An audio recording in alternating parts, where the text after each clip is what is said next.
Granddaddy named him Pooch when he was born. And from the time he was walking, his granddaddy started calling him Pooch. And the name just stuck. Till the day he left here, he was Pooch to me. I honor him today because to you all, he was Jaylen, to G, whatever else you guys call him, the phenom that he was. But today he's my Pooch. And I want to thank you all for showing up for him. His mom, his dad, everybody's family. Tell you one quick funny story to get off the point. The reason I had to start calling him Pooch publicly is because his mom would bring him down to our workhouse to play with our guys, with the varsity guys, 7th, 6th, 7th grade. And I put him in drills, scrimmages, and I'd be coaching him Pooch, calling him Pooch.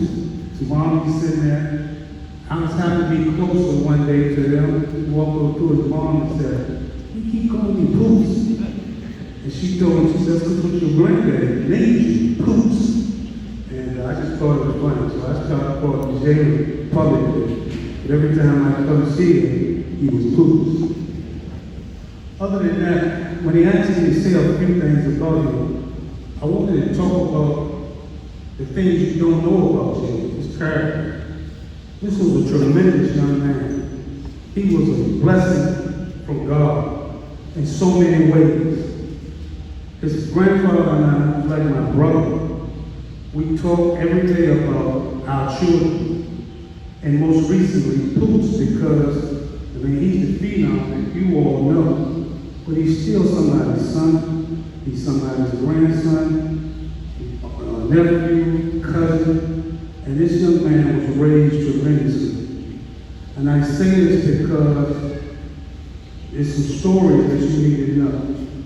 His grandmother, he called Nene, when he went to camp, would buy food for him. He'd call her and Nene, "I'm hungry, I need something to eat."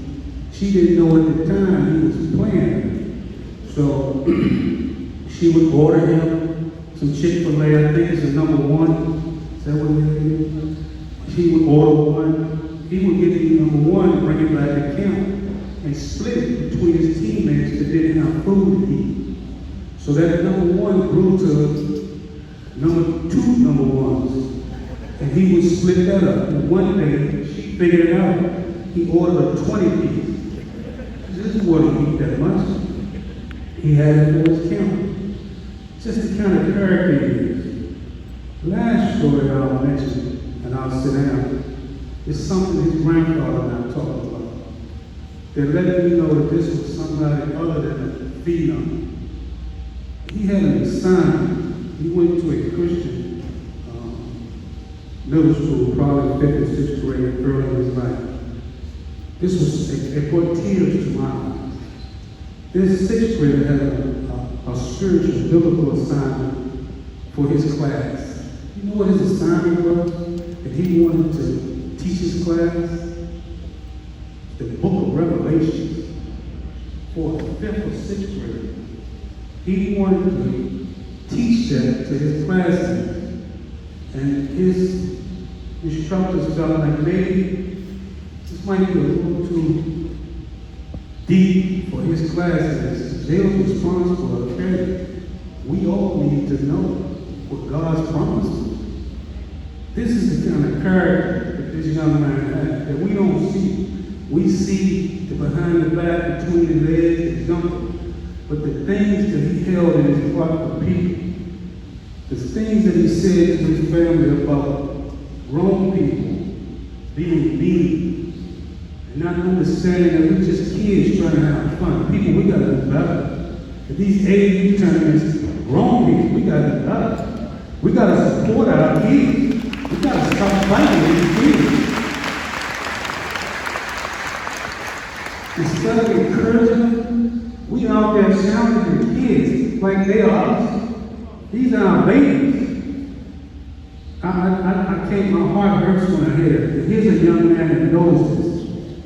So all due respect for Jaylen said, Hey man, it's just love. He grew up so much like his mother. His mother grew up with so much love in her heart. If you look at her, him, they smile at him, they always laughing. It's just, he's a beautiful person. A beautiful person. So Sierra Martinez family, thank you for sharing Jaylen with us and to the world. You know we love Jaylen, rest in peace. God bless each and every one of you all. Thank you.